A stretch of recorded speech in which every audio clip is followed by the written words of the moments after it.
Hello, ladies and gentlemen, and welcome to your full weather report. I'm your meteorologist, Carter Haas. Let's get right down to business. For the next 3 days, the National Weather Service is saying that we are going to experience some severe weather. Specifically in the yellow shaded area, we will see those scattered severe thunderstorms, as well as some isolated extremely severe thunderstorms. This yellow area is known as the slight risk, number 2 on a level of 5 highest risks.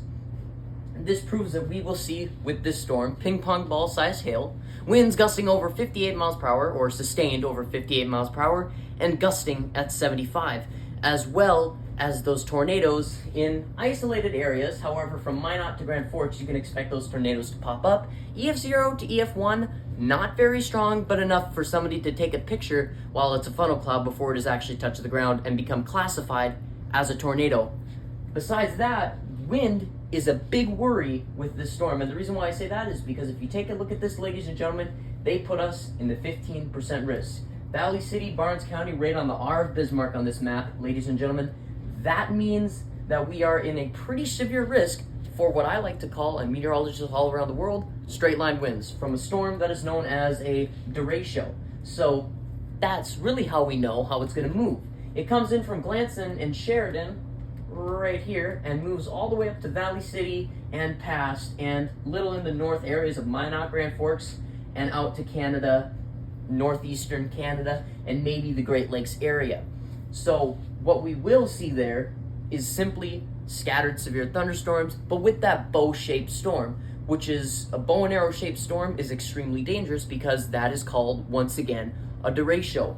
It is a breeding ground for tornadoes. And if we see any of them in this yellow area, that means that the updraft with the atmosphere, the instability is all going to play together, and we will see those straight line winds. You know, the ones that have been blowing over the trees, the power lines, and also tornadoes, which, once again, breeding ground for it. So they're going to spawn all over the place, and frankly, it's going to be a mess if that occurs, which it has a high chance of doing so.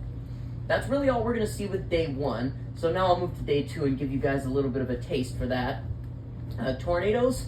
None. There is no outlook for tornadoes that day. However, if we look at categorical, Valley City is still in that slight risk. When it comes to wind, 5% chance. Not horrible, but still a percentage, so we just have to keep an eye on the radar. So tomorrow, maybe not that bad, but when we go to hail, once again, that 15% chance, Valley City is still in it, so watch out for ping pong ball sized hail. Now, if we go to day 3, our last day for the outlooks of all of this, we see that it is not as updated as all the others, but for probabilistics, we will only see a 5% chance of really severe thunderstorms, and in the categorical area, marginal risk. Number 1 on the list of 5, not very dangerous, isolated severe thunderstorms, and ladies and gentlemen, really nothing to worry about. So day 1 is our big worry. The storm should move in the night hours and kind of end in that 7 a.m. area tomorrow. So watch out for that. Watch out for day 1 and day 2 situations, because those severe storms are really going to hit hard. And that's all we have for you today. Thank you for watching, and I'll see you guys next time on EF5 Weather.